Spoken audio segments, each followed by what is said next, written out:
বৌঠান বৌঠান সর্বনাশ হয়েছে। কান্ত ভবানী কেউ ঘরে নাই। হ্যাঁ, ঘর ফাঁকা। এবার কি কইছো? ঘর ফাঁকা মানে দুজনে গেল কোথায়? ইন্দু বউ তুমি জানো নতুন বউ আর কান্ত কোথায় গেছে? না মা, আমার তো কিছু করা যায় নাই। হেসেলেও তো নাই দেখলাম। সৈত্য ঠাউরপো আর দেওয়ান মশাই, হ্যাঁ দুইজনা আইছিলেন বাইক টিক্কা। এইটুকখানি আমার মনে আছে। ঢেড়া পিঠাও ও পাটরানি, ঢেড়া পিঠাও, সারা মল্লপুরে ঢেড়া পিঠায় দাও। পিসিমা দেখতেছেন তো, চিন্তায় মরতাছি। কেন কইতাছেন এসব কথা? কেন কি ভুল কথা কইছি আমি? কি ভুল কথা কইছি? একদম হক কথা কইছি। চারিদিকে ঢেড়া পিঠায় দাও, চারিদিকে ঢেড়া পিঠায় জানায় দাও যে ওই যে এত নাচ গান হই হুল্লোড়, তারপরে ধন্য যুবরাজ, ধন্য রাজধানী, সব মিথ্যা কথা, সব মিথ্যা কথা। হ্যাঁ, ওই রাজধানীর নাম কইরা একটা হাগরের মাইয়া আইসা ঢুকা পড়েছে আমাগো পরিবারে। পিসিমা, কি হয়েছে? কি কইছো? কে পিসিমা? কিসের পিসিমা? কি কইবা? ওই লক্ষ্মী মাইয়া ওটা লক্ষ্মী মাইয়া কইবা? একটা লক্ষ্মী ঘরের মাইয়া হইলে সে কখনো মর্যাদাতে ঘরের বাইরে চলে যায়? হ্যাঁ, কোনোদিন শুনছো কাউরে কিছু না কইয়া ঘরের বাইরে চলে গেল? লক্ষ্মী মাইয়া, জবাব দাও, জবাব চাই।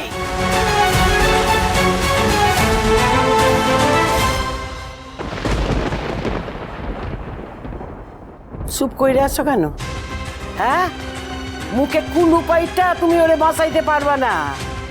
একখান কথা আমি কয়ে দিচ্ছি, তুমি পাটরানি হইতে পারো, আমিও কিন্তু এখানকার রাজকন্যা। এরকম অনার সৃষ্টি কাণ্ড কিন্তু আমি সইব না, বারবার করে কয়ে দিচ্ছি। বাড়ির বউ এইরকম অনার সৃষ্টি কাণ্ড করবা? সি সি সি সি সি, এটা তো সংসারে অমঙ্গল হইব। হ্যাঁ, ছি ছি ছি ছি, তোমরা এবার হা কইরা তাকাইছি গেল। জানো না এই বুড়া বয়সে কি আমাদের কাছে মঙ্গল চিত্ত হইব? স্বভাব আইছে একেবারে। পিসি ঠাকমা, আমরা ফিরে এসেছি। কোথায় গিয়েছিলে কান্ত? কাউকে কিছু না জানিয়ে তোমরা দুজনে কোথায় গিয়েছিলে? আর এখানে তোমাদের যাওয়া নিয়ে যে সাতকাণ্ড রামায়ণ হচ্ছে, এ কথা তোমার অজানা নয় কান্ত?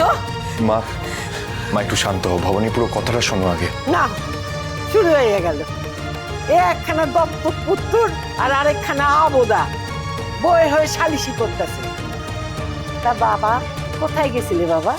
হ্যাঁ, তোমাদের তো প্রমোদ ভ্রমণ হয়ে গেছে। এখন কি ওই পূর্ণিমার রাতে বৌরে লিয়া ওই বাগানের মধ্যে দোল দোল দোল দোল খেলতে গেছিলে? না পিসি ঠাকমা, আমরা গিয়েছিলাম রাজকার্যে। রাজকার্যে? কি রাজকার্যে? হ্যাঁ মা, এক গভীর ষড়যন্ত্র করা হয়েছিল।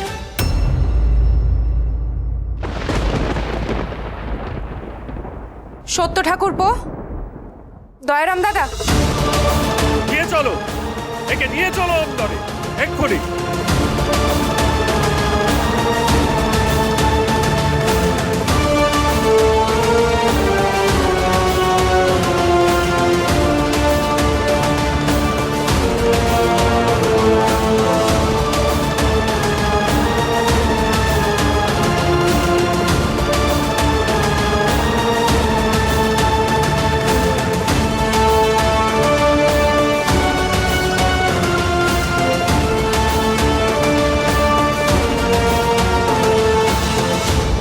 इस बार हम लोग तैयार हैं, फटीक संभाल लेगा।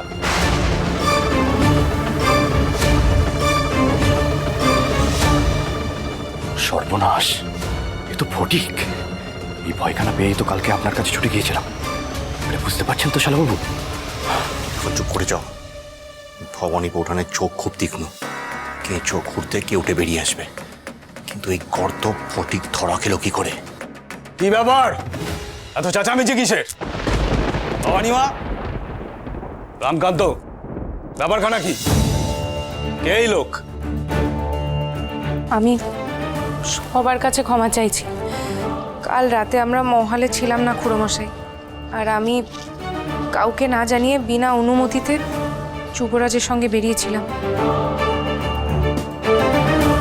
আপাতভাবে তুমি এই কাজটা অন্যায় করেছো মা, কিন্তু আমি আগে শুনতে চাই, বুঝতে চাই যে তোমার বাহিরে যাওয়া কতখানি জরুরি ছিল।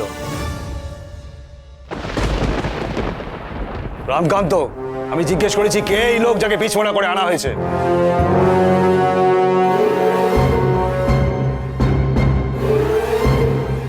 এই সেই লোক যে যুবরাজের দিকে বিষ তীর ছুড়ে দিয়েছিল।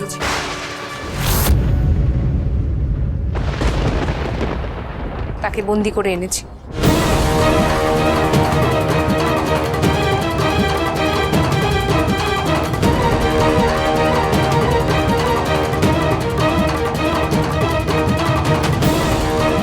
তুমি কে আর কেনই মা আমার কান্ত গেতি করতে চেয়েছিলে? হ্যাঁ, উত্তর দাও, তুমি কে? দাঁড়ান বৌঠান,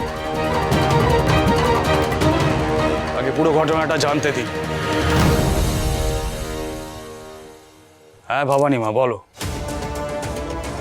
খুড়োমশাই, এই পদ্ম ফুলের ফাঁপা নাল দিয়ে দীর্ঘক্ষণ জলে ডুবে থেকে এই মানুষটা নিঃশ্বাস নিতে পারে। আর ঠিক এইভাবেই নদীতে ডুব সাঁতার কেটে আচমকা বিষ তীর ছুঁড়েছিল। ভবানী এই পুরো রহস্যর কিনারা করেছে। আমরা সেই উদ্দেশ্যেই গতকাল রাতে মহাল ছেড়ে নলহাটির জঙ্গলের পথে রওনা হয়েছিলাম, যেখানে ভিন রাজ্যের দস্যুদের ডেরা।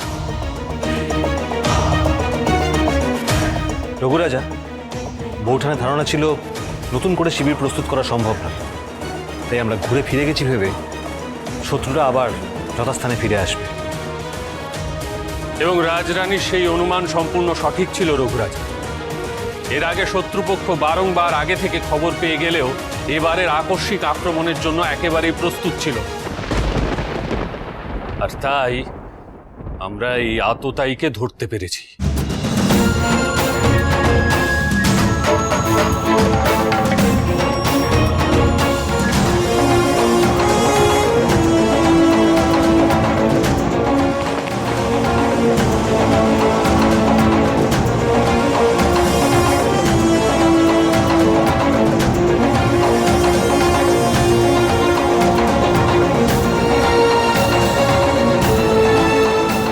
ভবানী মায়ের বিচক্ষণতার উপর ভরসা আমার আগেই তৈরি হয়েছিল, আজ তা আরো বাড়ল।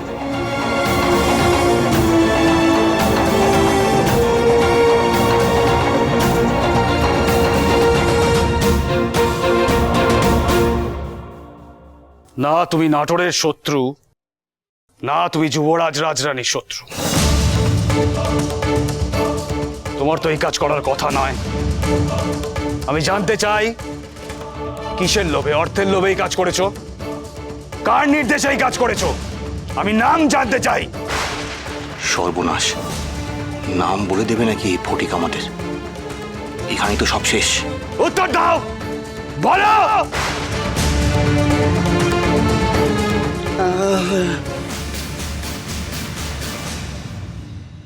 খুড়োমশাই, ও উত্তর দেবে না।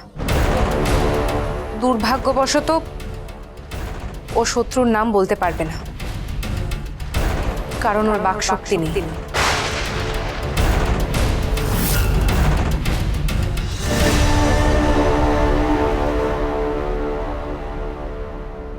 এ তো খাদের ধার দিয়ে ফিরে আসা। উফ, আর একটু হলে দম বেরিয়ে যেত আমার দুশ্চিন্তায়।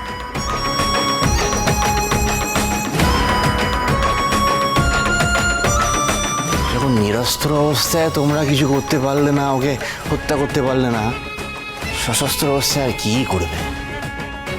আমি আর এই মন্তানার কথা চেপে রাখতে পারছি না।